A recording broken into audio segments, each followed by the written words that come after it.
YouTube மூலமாகவே நீங்கள் எளிதாக மைக்ரோ கிரீன்ஸ் வளர்க்க கற்றுக்கொண்டிருக்கலாம். ஏன் உங்களுக்கு ஒரு முறையான பயிற்சி திட்டம் தேவைன்னு உணர்ந்தீங்க? ஏனென்றால் நான் அவற்றை என் சமையறையில் மட்டும் வளர்க்க விரும்பவில்லை. நான் ஒரு உண்மையான தொழிலா உருவாக்க விரும்பினேன். அது முற்றிலும் வேறொரு விஷயம். அது முற்றிலும் அர்த்தமுள்ளவா இருக்கிறது.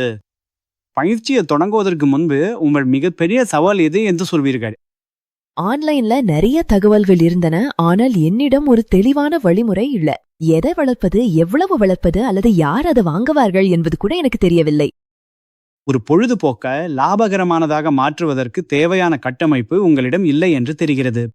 சரியா சொன்னீங்க. இந்த பயிற்சி எனக்கு அந்த எல்லா விஷயங்களையும் ஒன்றிணைத்து கொடுத்தது. அது விதைகள் பற்றியது மட்டுமல்ல, அது உத்திகள் பற்றியது. இன்று வெவ்வேறு விலைகள்ல பல படிப்புகள் உள்ளன. ஒன்றை தேர்ந்தெடுப்பதற்கு முன் ஒருவர் எதை பார்க்க வேண்டாம்? அது சொல்லிக் கொடுக்கும் வெறுமனே அறிவியலை படித்த ஒருவரிடமிருந்து மட்டுமல்லாம, உண்மையில் தொழிலை உருவாக்கிய ஒருவரிடமிருந்து நான் கற்றுக்கொள்ள விரும்பினேன்.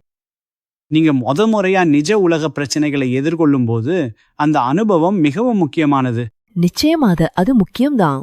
நீங்க எதிர்கொள்ள போகாதே சிக்கல்களை ஏற்கனவே சந்தித்த ஒருவரிடமிருந்து நீங்க கற்றுக்கொள்கிறீர்கள். மாஸ்டர் கிளாஸை முடித்த பிறகு நீங்கள் வித்தியாசமா புரிந்து கொண்ட ஒரு விஷயம் என்ன? வளர்ப்பது என்பது தொழிலின் ஒரு பகுதி மட்டுமே. நீங்க வாடிக்கையாளர்கள், விலை நிர்ணயம், பேக்கேஜிங் மற்றும் மார்க்கெட்டிங் ஆகியவற்றை புரிந்து கொள்ள வேண்டும். வளர்ப்பது உங்களுக்கு ஒரு தயாரிப்பை தரும், ஆனால் அது கட்டாயம் ஒரு நிறுவனத்தை தந்துவிடாது என்று நான் எப்போதும் சொல்வேன்.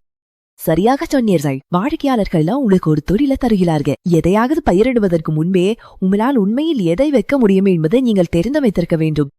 பயிற்சி முடிந்த பிறகு என்ன நடந்தது? நீங்க தனித்து விடப்பட்டதா உணர்ந்தீர்களா?